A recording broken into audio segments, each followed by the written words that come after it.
حتى أهل البدع والأهواء، أهل البدع العقائدية وأهل البدع السياسية. أنا أقول بيننا وبينكم السلف، بيننا وبينكم الكتب، كان فيقول البدع بيننا وبينكم. Bismillahirrahmanirrahim.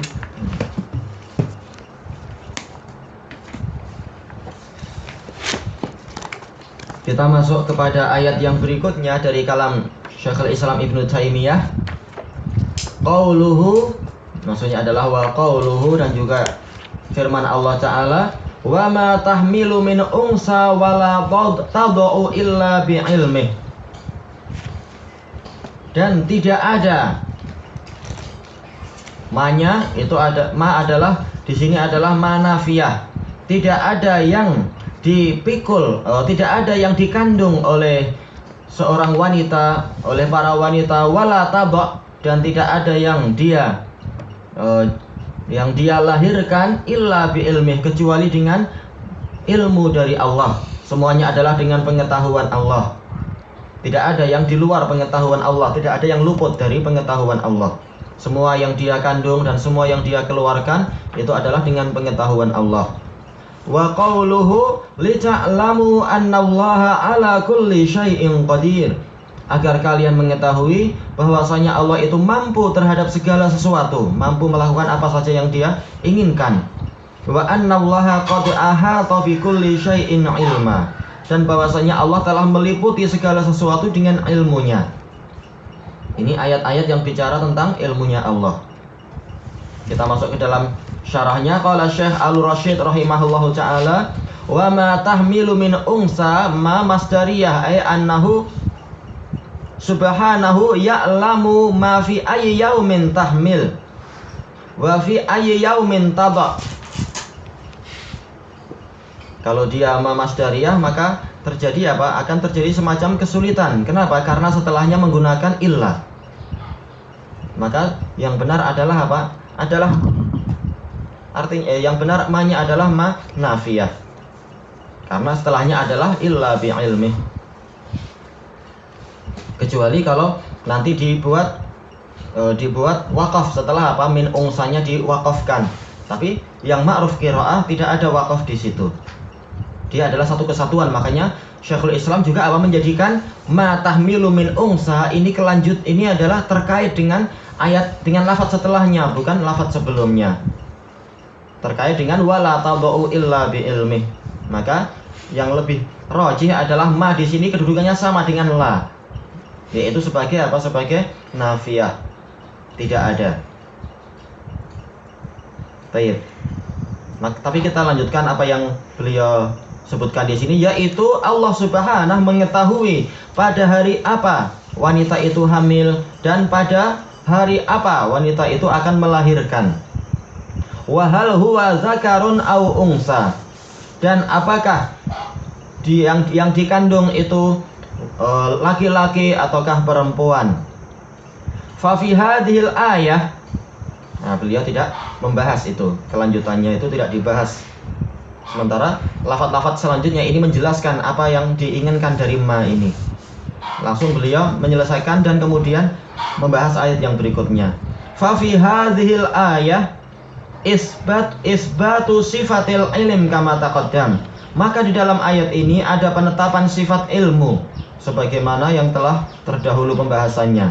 Wa qad tawata'atil adillatu ala isbati as-sifah aqlan wa naqla. Dan dalil-dalil itu telah saling bersepakat, yaitu terjadi kesamaan untuk menetapkan sifat ini, sifat ilmu, secara dalil akli ataupun secara dalil nakli. Semuanya bersatu untuk menunjukkan bahwasanya memang Allah itu maha mengetahui. Wa fiha si'atu ilmihi subhanah, dan di dalam ayat ini ada keluasan ilmu Allah subhanahu. Wa annahu munfaridun bi ilmi ma fil arham, dan bahwasanya Allah itu menyendiri dengan pengetahuan apa yang ada di dalam rahim. Wa ilmi muddati iqamatihi fi, dan pengetahuan tentang jangka waktu tinggalnya sang bayi itu, janin itu di dalam perut wanita itu. Hanya Allah yang tahu berapa lama umur janin ini nantinya di dalam perut. Wa hadza ahadu anwa'il ghaib alladzi la ya'lamuha illallah. Dan ini adalah salah satu dari jenis-jenis perkara gaib yang tidak diketahui kecuali Allah saja. Bagaimana di akhir ayat apa itu? Akhir dari ayat surat Luqman yang telah kita baca tersebut, yaitu apa? Wa ya'lamu ma fil arham. Allah tahu apa yang di dalam rahim.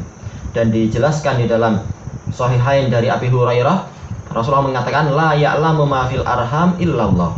Tidak ada yang tahu perkara yang di dalam rahim kecuali Allah. Baik. Qauluhu li ta'lamu annallaha ala kulli syai'in qadir. Ayat yang lain. Dan ini adalah akhir dari apa? Akhir dari ayat At-Tolak. Agar kalian mengetahui bahwasanya Allah itu mampu terhadap segala sesuatu. Wa annallaha qad ahata bi kulli syai'in ilma. Dan bahwasanya Allah telah meliputi segala sesuatu dengan ilmunya. Hadhil ayah fiha isbatu sifatil qudrati lillahi subhanahu. Ayat ini di dalamnya ada penetapan sifat kudrah, kemampuan untuk Allah Subhanahu wa taala. Kama yaliqu bi jalalih. Sebagaimana layaknya dengan keagungan Allah. Beda antara kudrah kita dengan kudrah saudara kita, beda antara kudrah kita dengan kudrah gajah, beda antara kudrah kita, kemampuan kita dengan kemampuan semut, beda antara kemampuan makhluk dengan kemampuan Rabbul Alamin. Semakin zat itu agung, maka kemampuannya semakin besar sesuai dengan yang Allah inginkan. Dan untuk kemampuan Allah jelas kemampuan yang sempurna sesuai dengan keagungan Dia. Fajami'ul asya' munqadatun liqudratih. Maka segala perkara itu tunduk, mengikuti, munqadah yaitu tunduk dan mengikuti, mematuhi kepada kemampuan Allah. Tabi'atun limasyiatihi subhanah, mengikuti apa yang diinginkan oleh Allah yang maha suci. Wa qadirun fa'il, makna qadir adalah fa'il. Ala kulli syai'in qadir. Wazan fa'il bimakna fa'il. Maknanya adalah fa'il bimakna al-qadir. Walaupun jelas yang dimaksudkan di sini dia adalah apa? Qadrun zaid ala mujarradi apa? Ala mujarradi qadir. Bahkan dia ini bahkan ini adalah nilai tambah, bukan sekedar dia itu qadir, tetapi ini adalah sighah mubalaghah dari qadir. Qadir yaitu yang benar-benar sangat mampu, maha mampu terhadap apa saja yang dia inginkan. Wa hiya minas sifatiz dzatiyah, dan al-qudrah ini termasuk sifat dzatiyah yang terus-menerus ada pada Allah Ta'ala, tidak terkait dengan kehendak Allah. Kama dzakarahu fil Fath, sebagaimana disebutkan di dalam Fathul Bari. Qala Ibnu Battal, mungkin anak-anak sudah lupa, tapi mungkin karena memang Fathul Bari yaitu Ibnu Hajar memang sering menukil dari Ibnu Battal. Ibnu Battal mengatakan al-qudrah min sifatiz dzat. Qudrah, kemampuan, kekuasaan itu adalah termasuk dari sifat-sifat dzatiyah. Wal quwwah wal qudrah bimakna wahid. Maknanya sama, yaitu kekuatan. Intaha. Ini adalah di yang ke-13 muka surat 376.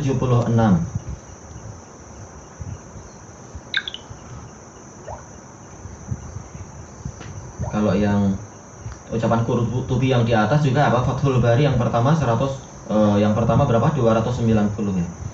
Tayyib. Wa ammal muqtadir, nama Allah al-muqtadir, wa kana Allahu ala kulli syai'in muqtadira, fa ma'nahu at-tammul qudrah, zat yang sempurna kemampuannya. Jelas walaupun Allah Ta'ala namanya Al-Qadir, tetap kita meyakini itu adalah zat yang kekuatannya dan kemampuannya itu sempurna.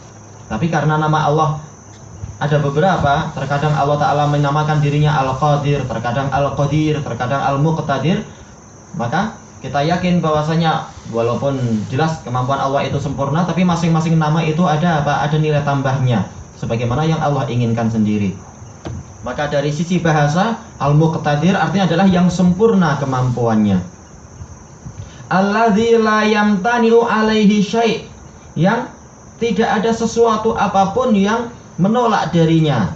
Maksudnya kalau Allah ingin apa kepada sesuatu itu, maka tidak mungkin sesuatu itu mampu menolak dan mencegah. Kalau Allah menghendaki sesuatu itu sakit, maka dia jadi sakit. Kalau dikehendaki sembuh, sembuh. Dikehendaki mati, mati. Dikehendaki hancur, hancur. Itu maksud dari la yamtani. Apapun yang Allah inginkan terhadap sesuatu itu, objek tersebut, benda itu, maka pasti benda itu tidak akan mampu untuk berkelit, untuk mengilat dan sebagainya.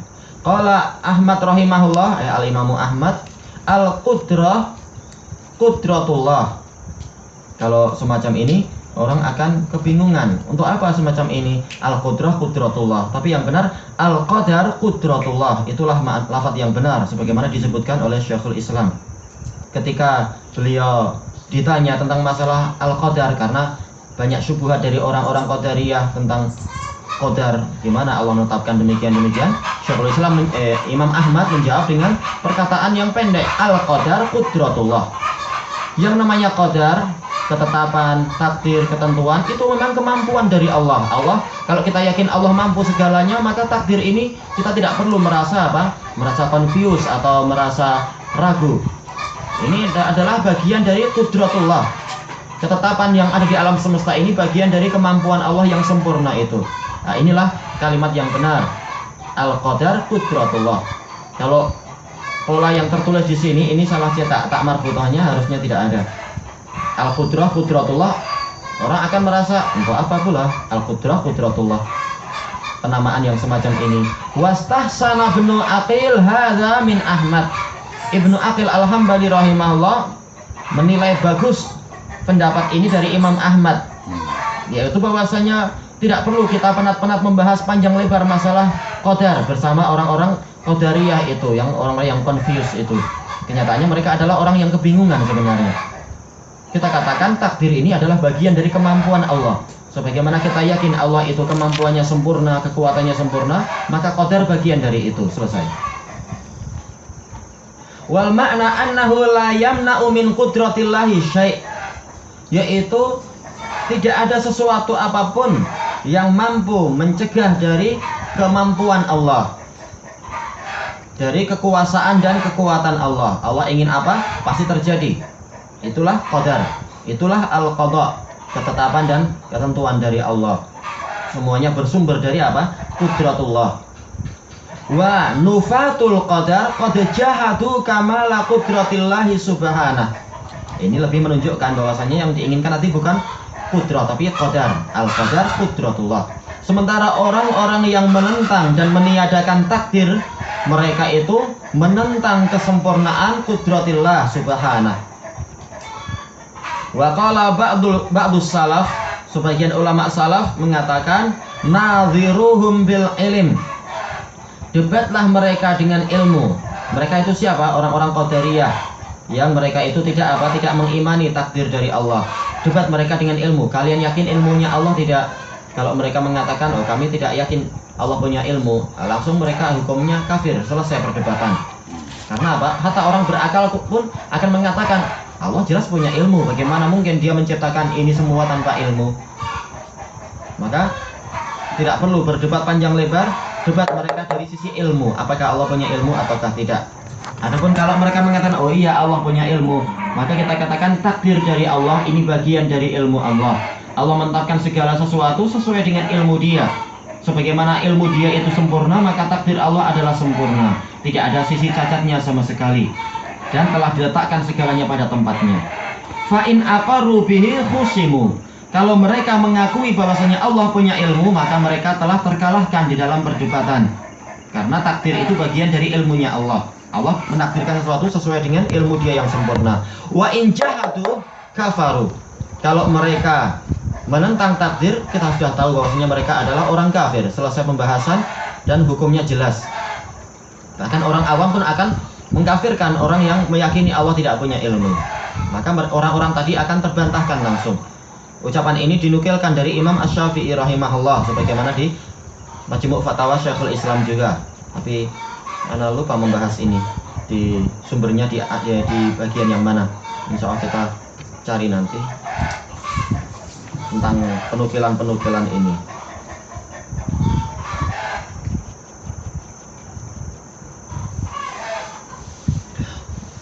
Wa qad istadalla ulama ala isbatil qadar bi syumulihil qudrah bi syumulil qudrati wal ilm. Gabungan dari ucapan Imam Ahmad dan Imam Syafi'i. Para ulama berdalilkan untuk menetapkan takdir Allah dengan apa? Dengan luasnya dan lengkapnya syumul, yaitu meliputi. Bahwasanya qadar dari Allah itu meliputi kudrah dari Allah itu meliputi segala makhluknya. Demikian pula ilmu dari Allah meliputi segala makhluknya. Maka ketetapan dari Allah juga meliputi segala makhluknya. Kenapa? Karena takdir itu bagian dari apa? Itu hasil dari kesempurnaan ilmu Allah dan kesempurnaan kudrah dari Allah. Sementara iman kepada takdir diantaranya adalah apa? Adalah beriman kepada ilmunya Allah. Kemudian juga diantara derajat iman kepada takdir adalah apa? Beriman kepada al-khalaq, penciptaan. Apa kaitan antara pembahasan ini dengan pembahasan ayat yang sedang kita baca tadi, yang hendak ditafsirkan atau yang sedang ditafsirkan oleh sang pensyarah rahimahullahu ta'ala? Yaitu ayat ini berbicara tentang apa? Tentang takdir dari Allah ta'ala, berbicara tentang al-khalaq dan pengaturan dari Allah ta'ala. Allahul ladzi khalaqa sab'a samawati wa minal ardi mithlahun. Allah itulah yang menciptakan 7 langit dan bumi semacam itu pula. Yatanazzalul amru bainahun. Urusan Allah itu naik turun di antara langit dan bumi itu. Untuk apa Allah menjelaskan tentang untuk apa Allah menjelaskan tentang penciptaan dan pengaturan tadi? Lita'lamu annallaha ala kulli syai'in qadir, agar kalian tahu bahwasanya Allah itu mampu terhadap segalanya.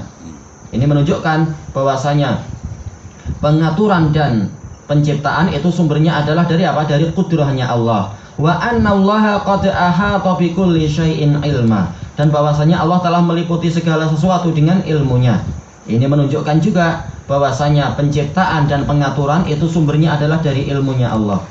Makanya penciptaan alam semesta ini tujuannya agar kalian tahu bahwasanya Allah itu maha mampu lagi maha berilmu. Karena memang sumbernya adalah itu. Bisyumuli al-qudrah wal ilm, dengan yaitu bahwasanya kudrah dan ilmunya Allah itu meliputi segala sesuatu.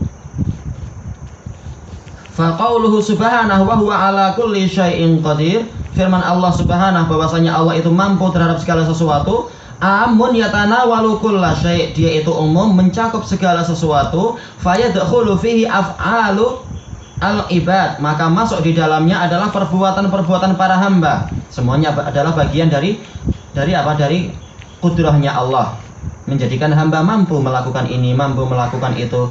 Itu adalah dari takdirnya Allah, dari kemampuan Allah juga. Allah yang menjadikan kemampuan pada mereka. Minat ta'at, berupa ketaatan, wal ma'asi, dan kemaksiatan. Fa innaha dakhilun tahta qudratillahi wa masyiatih, semuanya masuk di dalam di bawah kemampuan Allah dan kehendaknya. Kama annahul muridu laha al-qadiru 'alaiha, sebagai wakama, dan sebagaimana dia itulah yang menginginkan adanya perbuatan-perbuatan tadi. Dari sisi apa itu? Dari sisi takdir, bahwasanya Allah menginginkan sang hamba berbuat ini, yaitu menakdirkan demikian. Al-qadiru 'alaiha, dan Allah mampu untuk melakukan itu, untuk menjadikan hamba itu melakukan perbuatan tersebut. Humul fa'iluna laha, maka mereka itulah yang melakukannya. Takdir itu dari Allah, sementara perbuatan adalah dari yang berbuat itu sendiri. Al-waqi'ah, perbuatan-perbuatan yang terjadi bi qudratihim wa masyiatihim, dengan kehendak mereka, dengan kemampuan mereka dan kehendak mereka. Bagaimana dijelaskan oleh Imam Ibnu Utsaimin, dan ini sumbernya adalah dari kalam Syekhul Islam juga, bahwasanya perbuatan hamba itu bersumber dari 2 perkara. Yang pertama, kemampuan hamba itu untuk melakukannya, dan kehendak hamba itu untuk melakukannya. Kalau ada kemampuan dan ada keinginan, terbentuklah af'al ikhtiyariyah, perbuatan yang sifatnya pilihan. Adapun kalau tidak ada salah satunya, maka tidak akan terjadi perbuatan itu. Kalau hamba ingin berbuat sesuatu tapi tenaganya tidak ada istilahnya, maka tidak terbentuk perbuatan. Demikian pula kalau dia mampu melakukan itu tapi dia tidak menginginkan, maka tidak terbentuk perbuatan tadi. Nah, kalau terjadi gabungan dua perkara ini, adanya qudrah dan adanya masyiah, maka terbentuklah yang namanya fi'il. Ada kemampuan dan ada keinginan, maka terbentuk perbuatan itu, perbuatan ikhtiariyah tadi. Sementara qudrah itu dari siapa? Siapa yang memberikan kemampuan? Allah. Siapa yang menciptakan masyiah? Adalah Allah juga. Berarti apa? Hakikatnya Allah lah yang menciptakan perbuatan mereka. Dari sisi ini, yaitu Allah yang menciptakan kehendak dan qudrah. Tapi siapa yang menginginkan dan siapa yang berbuat? Hamba itu sendiri. Allah menciptakan itu semua dan hamba dipersilahkan mau menggunakan ini untuk kebaikan ataukah untuk kejelekan. Baik. Kama qala subhanahu wa ta'ala, sebagaimana firman Allah subhanahu wa ta'ala, liman sya'a minkum ayyastaqim wa ma tasyauna illa ayyasha Allahu rabbul alamin. Bagi orang yang ingin dari kalian untuk istiqamah, maka silahkan dia istiqamah.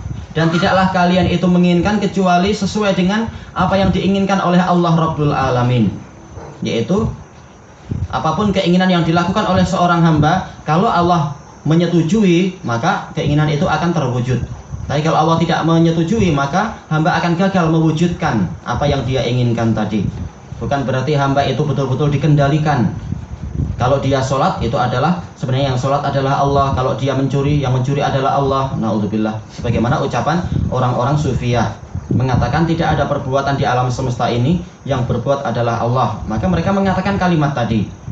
Mereka mengatakan tidak ada itu yang menikahi dan yang dinikahi, kecuali semuanya adalah Allah, kata mereka. Karena apa? Seluruh perbuatan adalah dari Allah. Dan ini adalah kalimat yang keliru. Bukan Allah yang berbuat dari kemaksiatan atau ketaatan, tapi Allah yang menakdirkan itu terjadi. Yang berbuat adalah hamba, dengan perincian yang kita sebutkan tadi. Baik. Ilahuna wallahu a'lam.